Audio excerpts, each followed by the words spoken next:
तो हम आज पढ़ने वाले हैं जहाँ से हम ख़त्म किए थे, अगला पाठ पढ़ने वाले हैं जहाँ पे बताया गया है द्रौपदी प्रश्न है कि द्रौपदी के 5 पुत्र कौन थे।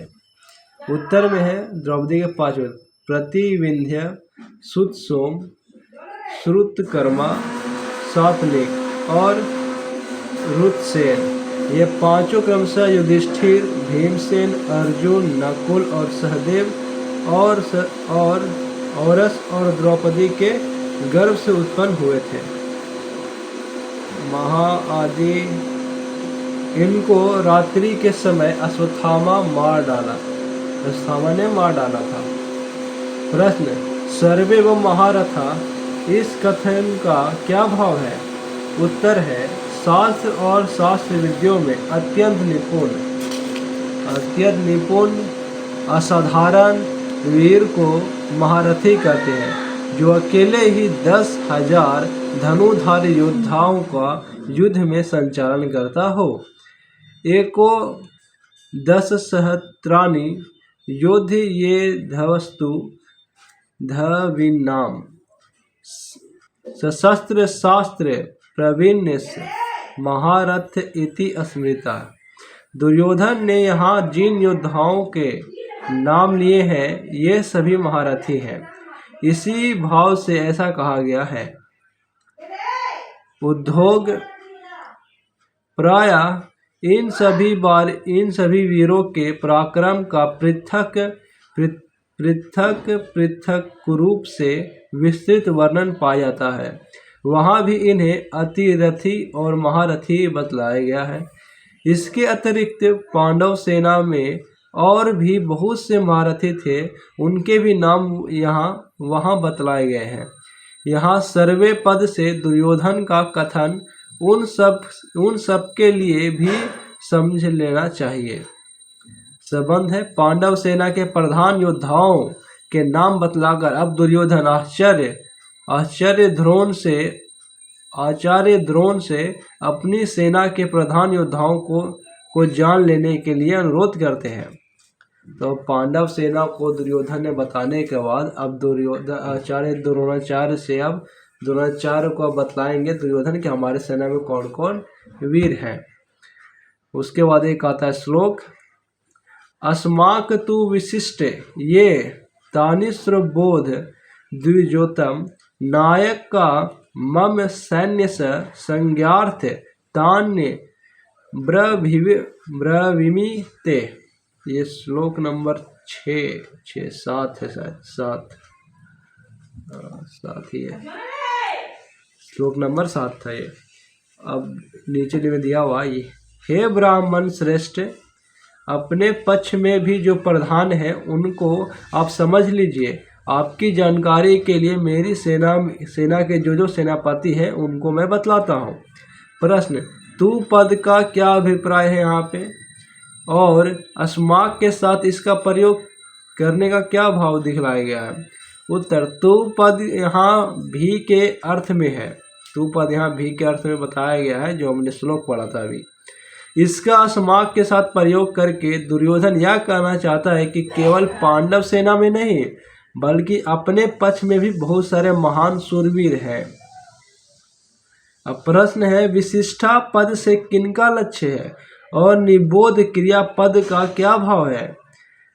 तो यहाँ बतलाया गया है, दुर्योधन ने विशिष्टा पद का प्रयोग उनके लक्ष्य से किया है जो उनकी सेना में सबसे बढ़कर वीर, धीर, बलवान, बुद्धिमान, साहसी, पराक्रमी, तेजस्वी और सशस्त्र विद्या विशारद पुरुष थे। और निबोध क्रिया पद से यह सूचित किया है कि अपने सेना में भी ऐसे सर्वोत्तम शूरवीरों की कमी नहीं है। मैं उनमें से कुछ चुने हुए वीरों के नाम आपकी विशेष जानकारी के लिए बतलाता हूँ, आप मुझे सुनिए। नीचे संबंध है। अब 2 श्लोकों में दुर्योधन ने अपने पक्ष के प्रधान वीरों के नाम बतलाते हुए अन्य वीरों के सहित उनकी प्रशंसा करते हैं। अब श्लोक नंबर 8 है, भवान भीष्म कर्णश्र कृप्रश्र समिश्रश्र अश्वत्थामा विकर्णश्र सौमद्य तीर्थ स्थैव च। इसका मतलब क्या है? आप द्रोणाचार्य और पितामह भीष्म तथा कर्ण और संग्राम विजय कृपाचार्य तथा वैसे ही अश्वत्थामा विकर्ण और सोमदत्त का पुत्र भूरिश्रवा। प्रश्न है आगे, द्रोणाचार्य कौन थे और दुर्योधन समस्त वीरों में सबसे पहले उन्हें आप कहकर उनका नाम किस हेतु से लिया है? तो उनको पता होगा, द्रोणाचार्य महर्षि भारद्वाज के पुत्र थे। द्रोणाचार्य किसके पुत्र थे? तो भारद्वाज के पुत्र थे। और दुर्योधन इन्होंने महर्षि अग्रसेन और श्री परशुरामजी से, अरे इन्होंने महर्षि अग्रसेन, देखो द्रोणाचार्य जी के गुरु का नाम था श्री परशुराम और एक और गुरु थे, उनका नाम था अग्रिवेश्य से नाम था। दोनों से इन्होंने अस्त्र शस्त्र का ज्ञान प्राप्त किया था द्रोणाचार्य ने। ये वेद वेदांग ज्ञाता, महान तपस्वी, धनुर्वेदी तथा सशस्त्र विद्या के अत्यंत मर्मज्ञ और अनुभवी एवं युद्ध कलाओं में नितांत निपुण और परम साहसी अतिरथी वीर थे। ब्राह्मण शास्त्र, आग्नेय शास्त्र आदि ब्रह्मशास्त्र और आग्नेयास्त्र आदि विचित्र अस्त्रों का प्रयोग करना इन्हें बहुत ही ज्ञात था। युद्ध में जिस समय ये अपनी पूरी शक्तियों से भिड़ जाते, उस समय इनको कोई भी जीत नहीं सकता। मतलब द्रोणाचार्य को कोई भी हरा नहीं सकता था अगर ये पूरी शक्ति से लड़ते युद्ध में। तो इनका विवाह, द्रोणाचार्य का जो विवाह था, महर्षि शरद्वानकी कन्या कृपसी से हुआ। शरद्वानकी की कन्या कृपसी से हुआ। इन्होंने अश्वत्थामा उत्पन्न हुए। तो द्रोणाचार्य के पुत्र थे अश्वत्थामा और द्रोणाचार्य की पत्नी का नाम था कृपसी। राजा ध्रुपद के ये बाल सखा थे। एक समय इन्होंने ध्रुपद के पास जाकर उन्हें प्रिय मित्र कहा। तब ऐश्वर्य मद से चूर ध्रुपद ने इनका अपमान करते हुए कहा, मेरे जैसे ऐश्वर्य संपन्न राजा के साथ तुम सरीखे निर्धन दरिद्र मनुष्य की मित्रता किसी तरह भी नहीं हो सकती है। ध्रुपद के इस तिरस्कार से इन्हें बड़ी मामर वेदना हुई और ये हस्तिनापुर में आकर अपने साले कृपाचार्य के पास रहने लगे। वहाँ पितामह भीष्म इनका परिचय हुआ और इन्हें कौरव पांडवों की शिक्षा के लिए नियुक्त किया गया। शिक्षा समाप्त होने पर गुरु दक्षिणा के स्वरूप में इन्होंने राजा ध्रुपद को पकड़ लाने के लिए शिष्यों से कहा। महात्मा अर्जुन ही गुरु की इस आज्ञा का पालन कर सके और ध्रुपद को रण क्षेत्र में हराकर सचिव सहित पकड़ लाए। मतलब इसका पूरे कहने का वाक्य है, द्रोणाचार्य हस्तिनापुर में आ गए अपने साले कृपाचार्य के।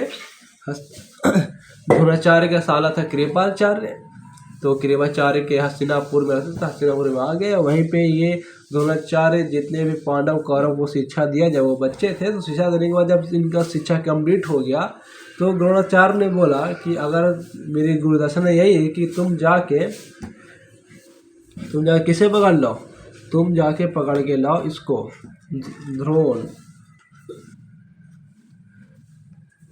ध्रुपद को पकड़ लाओ। तो द्रोणाचार्य ने ध्रुपद को पकड़ लाने की आज्ञा दी, लेकिन सभी शिष्यों में सिर्फ अर्जुन ही थे जो ध्रुपद को पकड़ लाने में सक्षम हुए। तो अर्जुन ने ध्रुपद को हराकर इनको गुरु द्रोणाचार्य के सामने पेश किया। अब आगे बताया जा रहा है क्या, द्रोण ने ध्रुपद को बिना मारे छोड़ दिया, परंतु भागीरथी से उत्तर भाग का उनका राज्य ले लिया। भागीरथी से कह रहा द्रोणाचार्य ने द्रुपद को बिना मारे छोड़ दिया, लेकिन उत्तर का भागीरथी से उत्तर भाग का राज इन्होंने ले लिया। महाभारत युद्ध में इन्होंने 5 दिन तक सेनापति के पद पर रहकर बड़ा ही घोर युद्ध किया। मतलब जब महाभारत का युद्ध हुआ तो इन्होंने 5 दिन तक सेनापति के पद में रहकर युद्ध लड़ा, और उसके बाद 5 दिनों तक सेनापति पद में युद्ध लड़ा, घोर युद्ध लड़ा। अंत में अपने पुत्र अश्वत्थामा की मृत्यु का भ्रम मूलक समाचार सुने इन्होंने सशस्त्र का परित्याग कर दिया और समाधिस्थ होकर ये भगवान का ध्यान करने लगे। इनके प्राण त्याग करने पर इनके ज्योतिर्मय स्वरूप का ऐसा तेज फैला कि सारा आकाश मंडल तेज राशि से परिपूर्ण हो गया। इसी अवस्था में धृष्टद्युम्न ने तीखी तलवार से इनका सिर काट डाला। धृष्टद्युम्न देखो यहाँ पे हुआ क्या, तो 5 दिन के महाभारत युद्ध में वे द्रोणाचार्य थे, उन्हें 5 दिन तक महाभारत युद्ध रहा। जब इनको झूठी खबर फैली कि इनका पुत्र मारा गया है, तब इन्होंने शस्त्र त्याग कर और भगवान का ध्यान करने लगे, और इनके शरीर से इतनी तीव्र ज्योति निकली, मतलब किरण लाइट, कि पूरा महाभारत का युद्ध था वो जगमगाने लगा, चमकने लगा कि सबको कुछ दिखाई देने लगा। तभी जब उनका ध्यान था, तभी इसी अवस्था में एक सैनिक थे धृष्टद्युम्न ने इनको तलवार से इनके सर को अलग कर दिया। यहाँ दुर्योधन ने इन्हें आप कहकर सबसे पहले इन्हें इसलिए गिनाया था कि जिसमें ये खूब प्रसन्न हो जाए और मेरे पक्ष में अधिक अत्यासाह से युद्ध करे। तो दुर्योधन ने बहुत ही चालाकी से आप कहकर बोला था, क्योंकि वो शिक्षक भी थे, इसलिए उन्होंने आपका और प्रशंसा और आप करने का एक और तात्पर्य था कि वो खुश हो जाए मेरे इस व्यवहार से और युद्ध में और भी अच्छा करे और युद्ध हम लोग जीत जाए। आगे बताया जा रहा है, शिक्षा गुरु होने के नाते आदर के लिए भी सर्वप्रथम आप कहकर इन्हें गिनाना युक्ति सड़क ही है। प्रश्न, भीष्म कौन थे? अगला नंबर है भीष्म पितामह का। अब यहाँ पे क्वेश्चन आया भीष्म कौन थे? भीष्म कहने का मतलब भीष्म पितामह जी कौन थे? तो आंसर आता है भीष्म राजा शांतनु के पुत्र थे। तो भीष्म जो थे शांतनु के क्या थे? पुत्र थे। भागीरथी गड्डा जी से इनका जन्म हुआ। भागीरथी गंगा सही से लिखा नहीं, मुझे नहीं आ रहा। तो भागीरथी गंडगा जी से इनका जन्म हुआ। ये धो नामक नवम वसु के अवतार थे। ये धो नामक नवक वसु के क्या थे? ये अवतार थे। इनका पहला नाम देवव्रत था। हाँ, इनका पहला नाम देवव्रत था। तो शांतनु के पुत्र था भीष्म। भीष्म कब पड़ा? जब देवव्रत ने, भीष्म का नाम ही देवव्रत है और देवव्रत का नाम है भीष्म, दोनों एक ही नाम है भाई। जैसे तुम्हारा निकनेम होता है ना, जैसे मेरा अंशु नाम है, कोई मेरे को हीरो बोलता है, तो दोनों एक ही सेम टू सेम है। जैसे कोई आपका घर का निकनेम होता है और बाकी एगो होता है ऑफिशियल नेम। तो सही यहाँ पे देवव्रत है इनका ऑफिशियल नेम, ठीक है। घर का नाम देवव्रत था। तो इनका भीष्म नाम कैसे पड़ा? तो एक कहानी आता है कि जब देवव्रत ने पूरी धरती आकाश पाताल भगवान को साक्षी मानकर ये प्रतिज्ञा की कि मैं जीवन भर ब्रह्मचारी रहूँगा, मतलब जीवन भर शादी नहीं करूँगा, तब आसमान से फूलों की वर्षा हुई और भगवान ने इनका नाम भीष्म रख दिया। तो उसी समय से देवव्रत का नाम भीष्म कहा जाने लगा। चलिए आगे बढ़ते हैं। इन्होंने सत्यवती के साथ अपने पिता का विवाह करने के लिए सत्यवती के पालन करता पिता के आज्ञा अनुसार पूर्व युवावस्था में ही स्वयं जीवन भर कभी विवाह न करने की तथा राजपद का त्याग कर दिया। भीषण प्रतिज्ञा कर ली थी। इसी भीषण प्रतिज्ञा कारण इनका नाम भीष्म पड़ा था। पिता के सुख के लिए इन्हें प्रायः मनुष्य मात्र के परम लोभनीय स्त्री सुख और राज सुख का सर्वथा त्याग कर दिया था। इससे परम प्रसन्न होकर इनके पिता शांतनु इन्हें यह वरदान दिया कि तुम्हारी इच्छा के बिना मृत्यु भी तुम्हें नहीं मार सकेगी। मतलब भीष्म पितामह का क्या था? तो भीष्म पितामह जी का यह था वरदान कि अगर तुम चाहो तो तुम कभी नहीं मर सकते हो, तुम्हारी इच्छा के बिना तुम्हारी मृत्यु निश्चित नहीं है, मृत्यु भी तुमको नहीं मार सकती, तुम अमर बन चुके हो। उनके पिता ने इनको वरदान दिया था।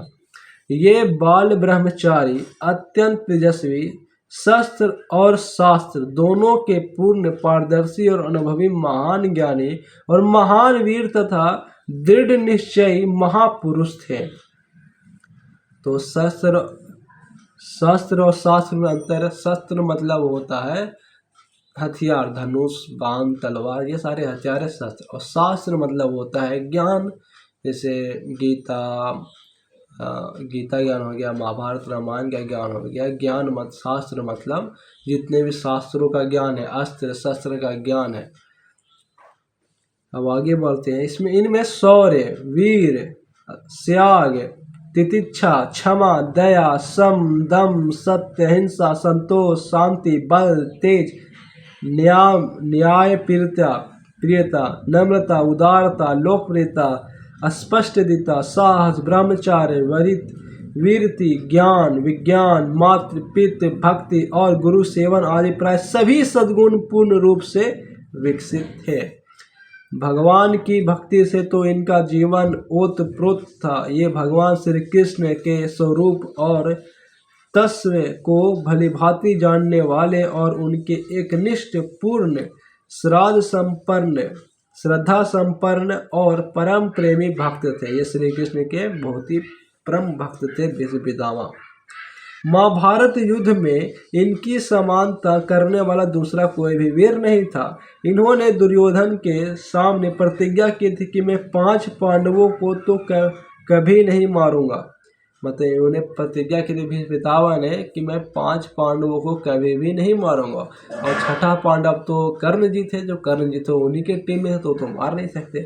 तो यहाँ आप कह सकते हो कि भीष्म पितामह ने प्रतिज्ञा ली कि ये पांडवों को नहीं मारेंगे, कुंती के 5 पुत्रों को ये नहीं मारेंगे। परंतु प्रतिदिन 10,000, लेकिन प्रतिदिन कहने का मतलब एक दिन, प्रतिदिन 10,000 योद्धाओं को मारता रहूंगा। मतलब एक दिन में 10,000 सैनिक मरता रहेगा। इन्होंने प्रतिज्ञा किया, लेकिन पांडवों को नहीं मारेंगे। इन्होंने कौरव पक्ष में प्रधान सेनापति के, सेनापतियों का प्रधान होता है, सेनापति का भी प्रधान, उसको बोलते हैं प्रधान सेनापति। तो कौरव पक्ष में प्रधान सेनापति के पद पर रहकर 10 दिनों का घोर युद्ध किया। मतलब 10 दिन में समझ लो, एक दिन में 10,000 तो 10 दिन में 1 लाख सैनिक इन्होंने मार डाला। तदंतर सरस या पर पड़े सबको महान ज्ञान का उपदेश देकर उत्तरायण आ जाने के बाद स्वेच्छा से देह त्याग किया।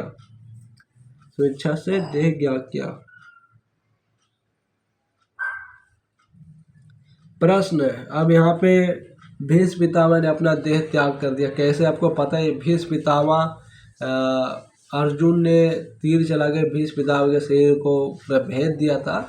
और उसी समय यहाँ पे भीष्म पितामह ने कहा मुझे तकिया दो, लेकिन तीर का दो, अकमल का नहीं। तो अर्जुन ने तो यहाँ पे तीर का तकिया बनाया था और उसी समय भीष्म पितामह ने अपना देह त्याग दिया। ऐसा हुआ था, मुझे पूरा याद नहीं है पूरी तरह से, ठीक है। अब आगे बोल रहा है कर्ण कौन थे। अब हमको पता है कर्ण कौन है, सभी को पता है कर्ण कौन है। तो कर्ण कुंती के पुत्र थे। सूर्यदेव के प्रभाव से कुंती कुमारी अवस्था में ही इनका जन्म हो गया था। मतलब कुंती जब कुंती माता थी, जब उनका विवाह नहीं हुआ था, तब सूर्यदेव के वरदान से इनका एक पुत्र हुआ था जिनको कर्ण बोलते हैं। कर्ण को सूर्य पुत्र भी बोलते हैं क्योंकि कर्ण के पास सूर्यदेव का दिया हुआ कवच था, जिसको क्या बोलते हैं, कमल सूर्य कवच था मतलब, ठीक है। अब देखो आगे क्या बोल रहा है। कुंती ने इन्हें पेटी में रखकर नदी में डाल दिया था। तो कुंती ने कर्ण को जब वरदान दिया गया, पुत्र दिया वरदान के रूप में कर्ण का पुत्र, तो कुंती माता ने कर्ण जी को नदी में डोली में रखकर बहा दिया। परंतु भाग्यवश इनकी मृत्यु नहीं हुई, लेकिन कर्ण जी की मृत्यु नहीं हुई। और बहते बहते वह पेटी हस्तिनापुर आ गई। और बहते बहते कर्ण कहाँ आ गए? हस्तिनापुर आ गए, पेटी में मतलब डोली में। अधिरथ नामक सूत इन्हें अपने घर ले गया। एक अधिरथ सूत था जो इन्हें अपने घर ले गया और इनकी पत्नी राधा ने इनका पालन पोषण किया। तो अधिरथ की पत्नी का नाम था राधा। तो अधिरथी और राधा ने दोनों ने मिलकर कर्ण जी का सेवा किया और ये उन्हीं के पुत्र माने जाने लगे और कर्ण को इन्हीं के पुत्र कहा जाने लगा। किनका पुत्र? तो अधिरथी और राधा का पुत्र कर्ण।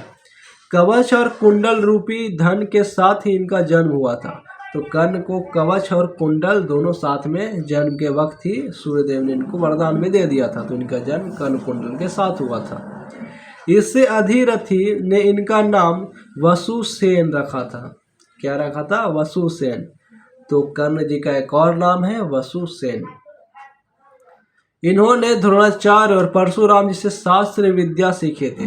तो कर्ण ने द्रोणाचार्य और परशुराम जी से दोनों से क्या सीखा? शास्त्र विद्या सीखा था। ये शास्त्र और शस्त्र दोनों के ही बड़े पंडित और अनुभवी थे। तो शस्त्र और शास्त्र दोनों में ये बहुत बड़े ज्ञानी थे। शस्त्र विद्या और युद्ध कला में ये अर्जुन के समान थे। शस्त्र विद्या मतलब शस्त्र विद्या और युद्ध कला में ये अर्जुन के बराबर थे। दुर्योधन ने इन्हें अडंग देश का राजा बना दिया था। तो दुर्योधन ने इन्हें अडंग देश का राजा बना दिया था।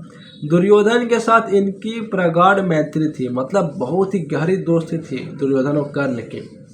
और ये तन मन से सदा उनके हित चिंतन में लगे रहते थे। मतलब दोनों किसी को दुख नहीं देते, दोनों एक दूसरे का भलाई करते रहते थे हमेशा। यहाँ तक कि माता कुंती और भगवान श्री कृष्ण के समझाने पर भी इन्होंने दुर्योधन को छोड़कर पांडव पक्ष में आना स्वीकार नहीं किया। जबकि भगवान और इनकी माता दोनों कर्ण को समझाए कि बेटा तुम आ जाओ पांडव के साथ, ठीक है, देखो तुम इतना बड़ा अन्याय हुआ है, तुम इनके साथ रहोगे तुम भी मारे जाओगे इतने बड़ा अन्याय करके। तो कर्ण जी ने कहा कि मेरे मित्र ने जब मैं छोटा था तो मेरे इस राज्य ने मेरा सेवा किया और मेरे मित्र ने मेरा हर समय ख्याल रखा और मेरी एक माता है जो बचपन में ही मुझे त्याग दी और मैं अपने मित्र को छोड़ के आपके साइड आ जाऊं, ये अन्याय होगा मेरे मित्र के साथ, इसलिए मैं आपके साथ नहीं आऊँगा। तो ठीक है, उसके बाद आगे बढ़ा जा रहा है। इनकी दानशीलता अद्वितीय थी, मतलब कर्ण बहुत बड़े दानी थे। ये जो भी आता था इनके द्वार पे वो जो भी मांगते थे ये दान कर देते थे, इसलिए कर्ण को दानवीर भी बोला जाता है। ये सदा सूर्य देव की उपासना करते, ये हमेशा सूर्य की पूजा करते थे। इस समय इनसे कोई भी कुछ भी मांगता ये सहर्ष दे देते थे। मतलब ये इनसे जो भी मांगेगा ये कुछ भी दे सकते थे। कि कोई भी धन दौलत हो गया, कवच भी इनसे मांग गया था महाभारत के दिन पहले। तो देखो आगे पढ़ो। एक दिन देवराज इंद्र ने अर्जुन के हितार्थ ब्राह्मण का द्वेष बनाकर इनके शरीर के साथ लगे हुए नैसर्गिक कवच कुंडलों को मांग लिया। तो अर्जुन जो थे, देखो कर्ण सूर्यपुत्र थे और अर्जुन इंद्रपुत्र थे, इंद्र के पुत्र अर्जुन। तो इंद्र भगवान ने सोचा कि कवच कुंडल के रहेगा तब तक के कर्ण हार नहीं सकता, क्योंकि कोई भी तीर उसको भेद नहीं सकता कवच कुंडल को। इसलिए इंद्र भगवान ने अपने पुत्र की भलाई खातिर कर्ण से कवच और कुंडल मांग लिया ब्राह्मण के भेष में आकर, ठीक है। और कृष्ण और कर्ण ने इनको दे दिया। इन्होंने बड़ी ही प्रशंसा के साथ उसी क्षण कवच कुंडल उतार दिए। कर्ण भगवान ने, मतलब कर्ण जी ने कवच कुंडल उतार के दे दिए ब्राह्मण को। उसके बदले में इंद्र ने इन्हें एक वीरधातिनी अमोघ शक्ति प्रदान की। कर्ण ने युद्ध के समय उसी के द्वारा भीमसेन के वीरपुत्र घटोत्कच का वध किया। अच्छा देखो, अमोघ शक्ति वीरधातिनी अमोघ शक्ति प्रदान की, मतलब जो भी जिस पे भी वो निशान लगाया जाएगा वो उसी पे जाके लगेगा वो तीर। तो घटोत्कच तो बहुत ही बड़ा मायावाई था, मायावाई मायावी था, ठीक है। तो घटोत्कच को मारने के लिए कर्ण जी ने इसके अमूल्य वस्त्र का प्रयोग करके घटोत्कच का वध किया था। और घटोत्कच को पता है किसका पुत्र, भीम का पुत्र था, भीम का पुत्र था ना जी, हाँ भीम का पुत्र था। अब आगे देखो आगे क्या बोल रहा है, द्रोणाचार्य के बाद महाभारत युद्ध में 2 दिनों तक, द्रोणाचार्य के बाद महाभारत युद्ध में 2 दिनों तक प्रधान सेनापति रहकर ये अर्जुन के हाथ से मारे गए। मतलब द्रोणाचार्य 5वें दिन मरे थे, उसके बाद 2 दिन कर्ण लड़ा था, तो 7 दिन बाद कौन मर गया था, प्रधान सेनापति कर्ण थे, अर्जुन के हाथों मारे गए थे। और वो पता है अर्जुन के हाथों कैसे मारे गए थे, तो कर्ण जी का जो रथ था वो गड्ढे में फंस गया था, क्योंकि कर्ण भगवान को श्राप मिला हुआ था कि तुम्हारा रथ जो है एक किसी जमीन में फंस जाएगा और तुम इसको निकाल नहीं पाओगे। तो उसी समय रथ का जो पहिया है वो जमीन में धंस गया और कर्ण भगवान उतरे और उसको निकालने लगे, तो निकाल नहीं पाए।